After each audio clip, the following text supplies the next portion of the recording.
Single moms, how did you handle the teacher who told your kid it was their fault their dad left? I was sorting mail at the kitchen counter when my 7-year-old son Mason walked through the door, and his backpack hit the floor with a thud that sounded too heavy. He didn't run to show me his spelling test or talk about recess.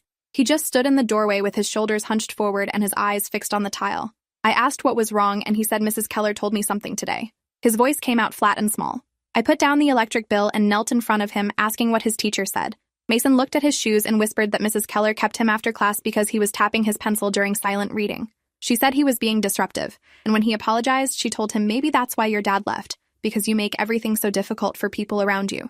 The words hit me so hard I actually rocked back on my heels. Mason asked if it was true and if Daddy would come back if he stopped being annoying. I pulled him against my chest and felt him shaking.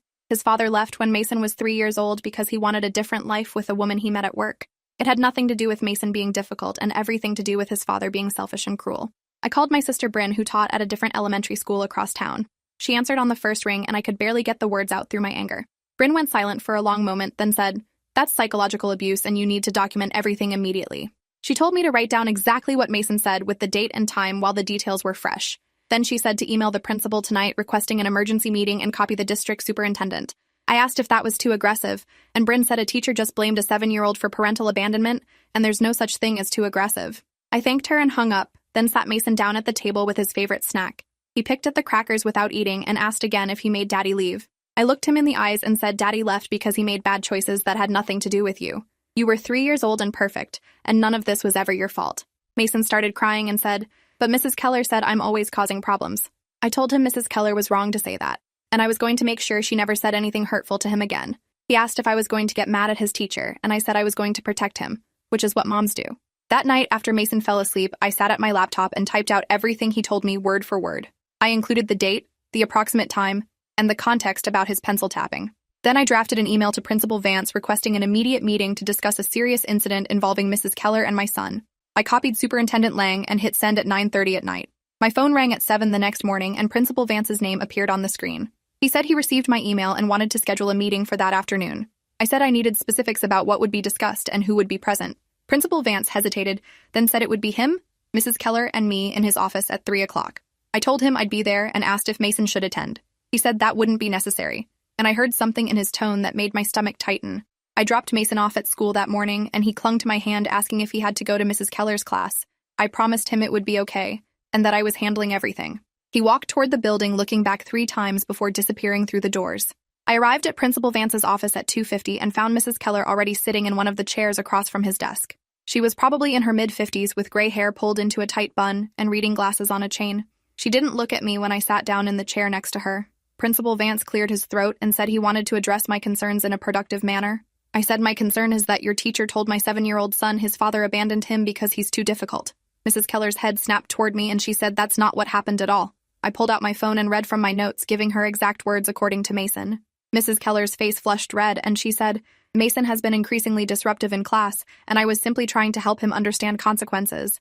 I asked how telling a child they caused their parent to abandon them helps them understand anything except shame. Principal Vance held up his hand and said, "Let's all take a breath here." Mrs. Keller insisted she never said those exact words, and that Mason must have misunderstood. I said Mason repeated it twice and asked me multiple times if it was true, so he understood perfectly. Principal Vance said he appreciated me bringing this to his attention, and he would speak with Mrs. Keller about appropriate language with students. I said that's not enough, and I want Mason moved to a different class immediately. Mrs. Keller stood up and her voice got loud, saying, "I've been teaching for 28 years, and I don't appreciate being accused of abuse by a parent who can't control her child." I stayed in my seat and said my child doesn't need controlling. He needs a teacher who won't emotionally damage him. Principal Vance asked Mrs. Keller to sit down and said we all needed to approach this professionally. I told him there was nothing professional about what happened, and I wanted documentation that this incident would go in Mrs. Keller's file. Principal Vance shifted in his chair and said personnel matters were confidential, but he would handle the situation appropriately. I asked what appropriately meant, and he said Mrs. Keller would receive counseling about proper communication with students. Mrs. Keller made a sound that was almost a laugh and said, "Mason has ADHD symptoms and needs medication, not coddling." I felt my hands clench into fists and said my son doesn't have ADHD, and even if he did, that wouldn't justify what you said to him. She said parents always blame teachers instead of looking at their own failures. I stood up and looked directly at Principal Vance, telling him I wanted Mason transferred today, and if that didn't happen, I would file a formal complaint with the district and contact the media. Mrs. Keller said threatening people won't change the fact that your son is disruptive. I turned to face her and said, "My son is 7 years old and grieving the loss of his father, and you used that pain as a weapon against him." She went quiet, and Principal Vance said he would see what he could do about a transfer, but it might take a few days. I said Mason isn't going back to her classroom, and I'll keep him home until the transfer is complete. Principal Vance tried to say that would count as unexcused absences, but I was already walking out. I drove straight to the district office and asked to speak with Superintendent Lang. The receptionist said he was in meetings all day, but I could make an appointment. I said I'll wait and sat down in the lobby with my arms crossed. 2 hours later, Superintendent Lang came through the hallway and the receptionist pointed at me. He was a tall man in his 60s wearing a suit that looked expensive. He asked if I was the parent who emailed last night, and I said yes. He invited me to his office and I followed him down a corridor lined with photos of graduating classes. Superintendent Lang sat behind his desk and asked me to explain the situation. I went through everything again, including Principal Vance's response and Mrs. Keller's defensiveness. He listened without interrupting and took notes on a legal pad. When I finished, he said this was concerning and he would investigate immediately. I asked what that meant in concrete terms, and he said he would interview Mason, Mrs. Keller, and any students who were present during the incident. I told him Mason was terrified of going back to that classroom, and I needed him transferred now. Superintendent Lang said he understood my urgency, but transfers required paperwork and available space in other classes. I said my son's mental health is more important than bureaucracy. He nodded and said he would personally expedite the transfer and have an answer by tomorrow morning. I thanked him and gave him my cell number. As I was leaving, he said, "I want you to know I take allegations of emotional abuse seriously." I turned back and said, "I hope that's true because my son is suffering." That evening, Mason asked if he had to go to school the next day, and I said, "No, you're staying home with me tomorrow." Relief washed over his face, and he asked if Mrs. Keller was mad at him. I said, "Mrs. Keller's feelings don't matter. What matters is keeping you safe." The next morning, Superintendent Lang called at 8 and said he had found a spot for Mason in Mrs. Brennan's second grade class starting Monday. I asked about Mrs. Brennan, and he said she had 15 years of experience and excellent reviews from parents. He also said he had begun a formal investigation into Mrs. Keller's conduct and would interview Mason as part of that process. I asked if Mason had to speak with her present, and he assured me the interview would be conducted by a neutral third party with me in the room. We scheduled it for Friday afternoon at the district office. I asked what would happen to Mrs. Keller if the investigation found she violated policy. Superintendent Lang said potential outcomes ranged from mandatory training to suspension or termination depending on findings. He said he couldn't discuss specific disciplinary actions but wanted me to know he was taking this seriously. I hung up and told Mason he had a new teacher starting Monday and he wouldn't have to see Mrs. Keller anymore. He asked if she would be mad that he told on her, and I said you didn't do anything wrong and grown-ups don't get to be mad at kids for telling the truth. Mason seemed to relax slightly but still asked if we could practice what he would say in the interview. We spent Thursday afternoon role-playing with me asking questions and Mason answering. Friday came and I drove Mason to the district office where a woman named Joanna Gray met us in the lobby. She introduced herself as the district's student advocate and said she would be conducting the interview. We followed her to a small conference room with a table and 4 chairs. Joanna had a kind face and spoke softly, asking Mason how he was feeling. He said nervous, and she told him that was normal and he wasn't in any trouble. She asked him to tell her what happened in Mrs. Keller's class on the day in question. Mason's voice shook as he described tapping his pencil and being asked to stay after class. He said Mrs. Keller told him he was always causing problems and that's probably why his dad didn't want to be around him. Joanna wrote everything down and asked if anyone else heard what Mrs. Keller said. Mason said the other kids had already left for lunch. Joanna asked how Mason felt when Mrs. Keller said that, and he started crying, saying it made him feel broken inside. I put my arm around him and Joanna handed him tissues. She asked a few more questions about whether Mrs. Keller had said similar things before, and Mason mentioned she often told him he was too much and needed to try harder to be normal. I felt rage building in my chest, but kept my expression calm for Mason's sake. The interview lasted 30 minutes, and afterward Joanna thanked Mason for being brave. She told me privately that she had enough for the investigation and would be interviewing other students in Mrs. Keller's class next week. I asked how long the investigation would take, and she said typically 2 to 3 weeks for a full report. I said that felt like a long time for my son to wait for justice. And Joanna said she understood, but thoroughness was important. We left, and I took Mason for ice cream even though it was barely noon. He asked if Mrs. Keller would get fired, and I said I didn't know. But the important thing was he would never have to be in her class again. Mason ate his ice cream slowly and said some kids at school think he's a tattletale now. I asked who said that, and he named 2 boys from his class. I told him telling an adult when someone hurts you isn't tattling, it's protecting yourself. He nodded, but didn't look convinced. That weekend, Bryn came over and brought Mason a new book about a kid who overcomes challenges. She pulled me aside in the kitchen and asked how I was holding up. I admitted I was furious and felt guilty for not noticing earlier that something was wrong. Bryn said teachers are supposed to be safe adults, and Mason had no reason to expect cruelty from Mrs. Keller. Monday morning, I walked Mason to his new classroom and met Mrs. Brennan at the door. She was younger than Mrs. Keller with warm eyes and a genuine smile. She knelt down to Mason's level and said, "I'm so glad you're joining our class." She showed him his new desk near the window and introduced him to the student assigned to be his buddy for the week. Mason looked back at me and I gave him a thumbs up. Mrs. Brennan walked me to the hallway and said Superintendent Lang briefed her on the situation and she wanted me to know her classroom was a safe space. I thanked her and said Mason needed patience and reassurance right now. She promised to check in with him daily and keep me updated. I left feeling cautiously hopeful. That afternoon, Mason came home talking about his new class and how Mrs. Brennan let him use fidget tools during reading time. He said she didn't yell when he dropped his pencil and even said it was okay to make mistakes. I felt relief wash through me. Over the next week, Mason slowly started acting more himself. He smiled more and stopped asking if things were his fault. Mrs. Brennan sent me an email saying Mason was adjusting well and participating in class discussions.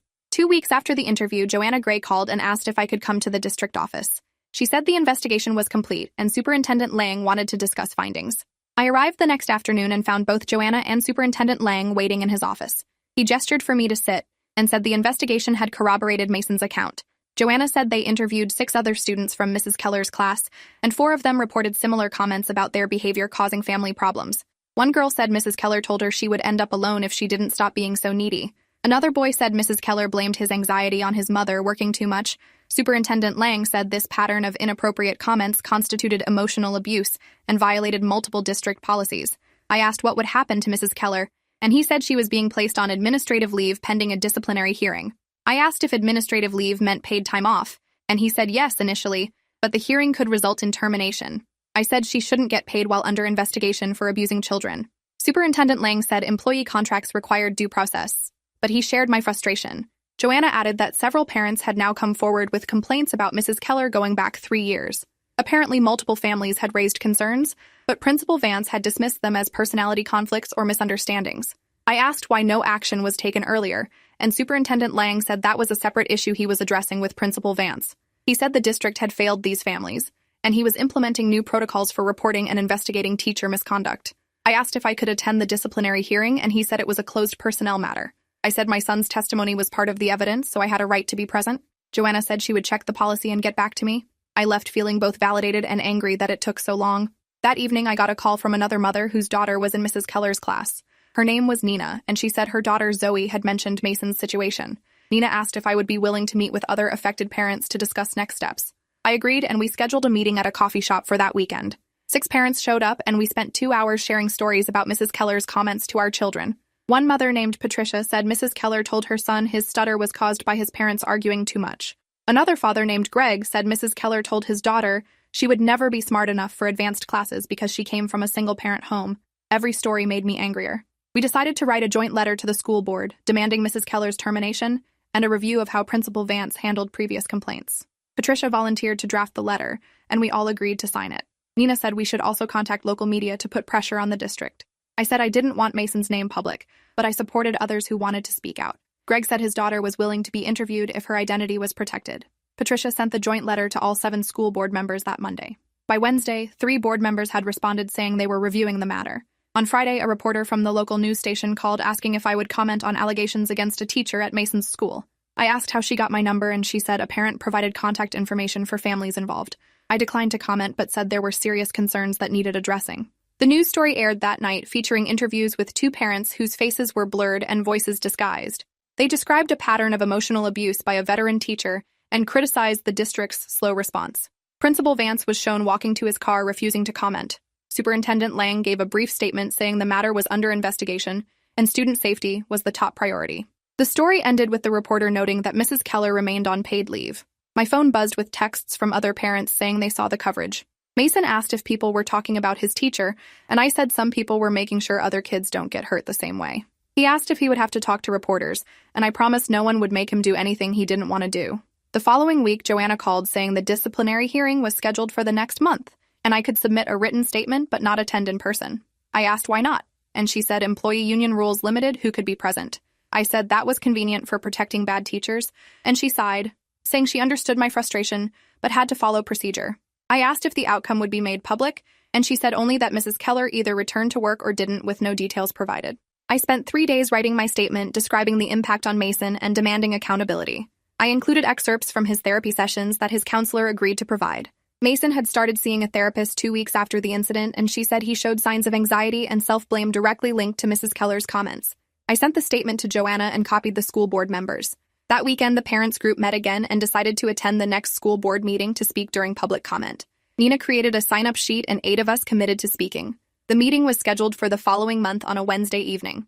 I arranged for Bryn to watch Mason and prepared my remarks.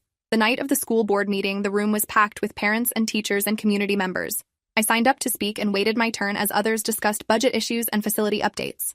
When public comment started, Nina spoke first, describing her daughter's experience and demanding Mrs. Keller's termination. Patricia spoke next about her son's stutter and how Mrs. Keller's comments set back his progress.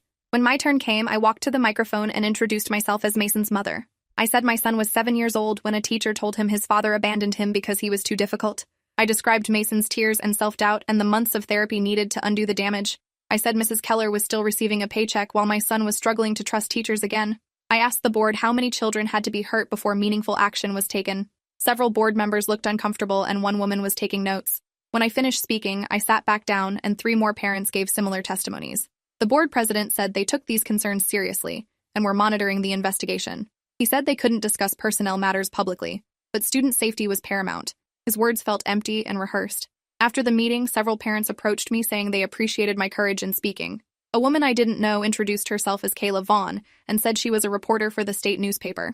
She asked if I would be willing to be interviewed for a longer investigative piece about teacher accountability. I said I would think about it and took her card. On the drive home, I called Bryn and told her about the meeting. She said I did everything right and the pressure was building on the district. I asked if she thought anything would actually change, and she said sometimes the system only moves when people refuse to stay quiet. The disciplinary hearing happened 3 weeks later without any parents present.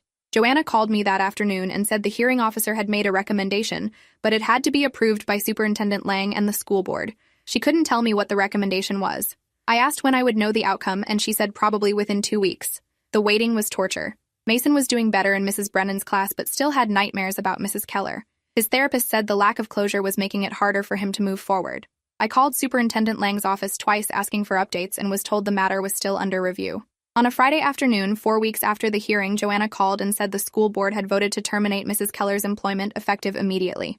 I felt relief flood through me and asked if I could share that information with other parents. She said the decision was public record once Mrs. Keller was notified. I immediately texted the parents group, and within minutes my phone was buzzing with responses. Nina called me crying with relief, saying her daughter could finally stop being afraid. Patricia said she was opening a bottle of wine to celebrate. I told Mason that evening that Mrs. Keller wouldn't be teaching anymore. He asked if she was fired because of what he said, and I told him she was fired because of what she did. Mason's face showed conflicting emotions, and he asked if she was sad about losing her job. I said probably, but that didn't change the fact that her actions hurt children. He was quiet for a moment, then asked if she would say sorry. I told him honestly that I didn't know, but we didn't need her apology to move forward. That night, I called Kayla Vaughn and agreed to the interview.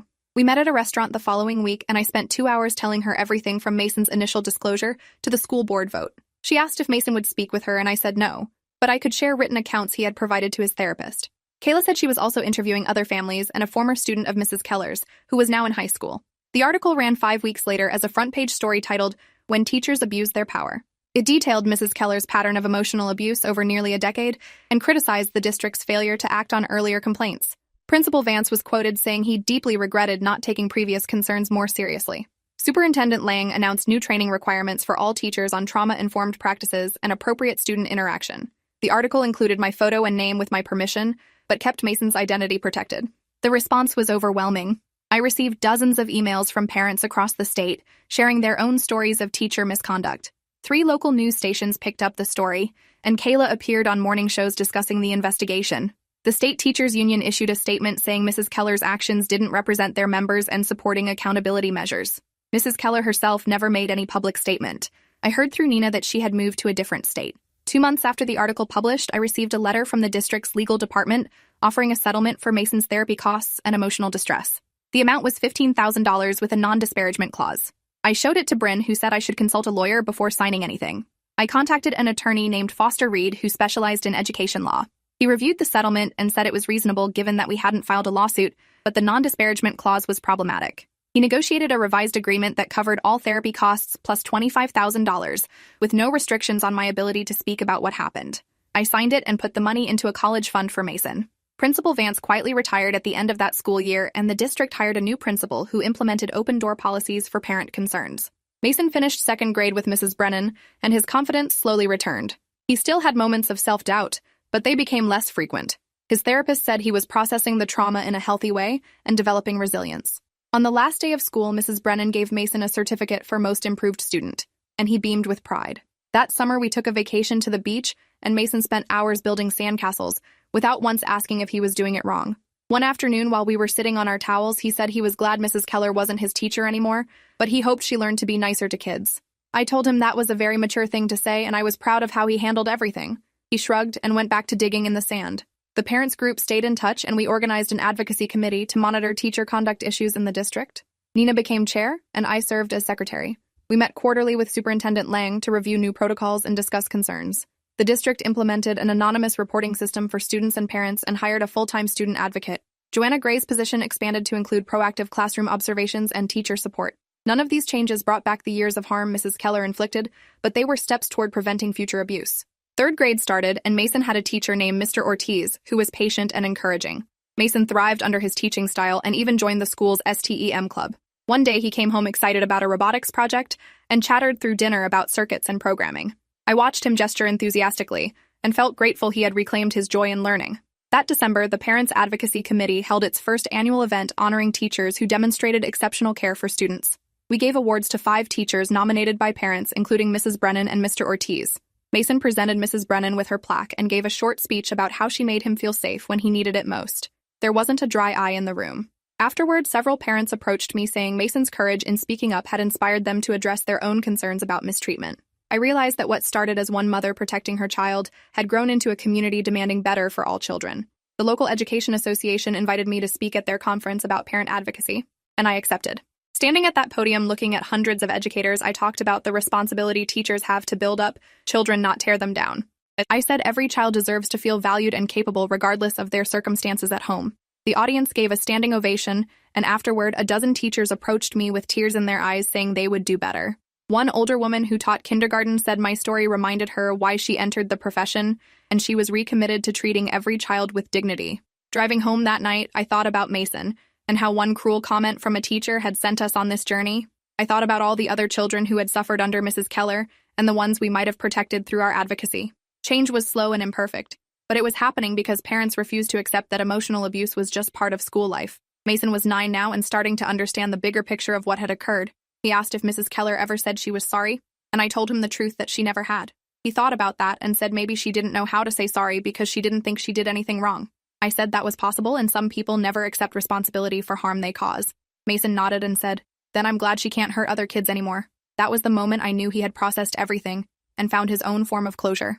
He was building a robot with his science club and preparing for his first competition. He had friends who came over after school and a teacher who believed in him. Mrs. Keller's words still lived in a corner of his mind, but they no longer defined him. He knew his father's abandonment wasn't his fault, and he was worthy of love and patience. One Saturday morning, Mason asked if we could drive past his old classroom. I asked why, and he said he wanted to see it and remember that he survived. We drove to the school and parked across the street. Mason stared at the building for a long time, then said, "I'm ready to go now." On the drive home, he said, "Defeating Mrs. Keller felt good, but the best part was having Mrs. Brennan and Mr. Ortiz who showed him what teachers should be." I agreed and said sometimes bad experiences teach us to recognize and appreciate the good ones. Mason smiled and turned up the radio. That afternoon, he disappeared into his room to work on his robot, and I heard him humming. The sound of his contentment was the victory I had fought for all along. If you enjoyed this, you'll definitely want to see the next ones too. So subscribe now and let me know your take in the comments.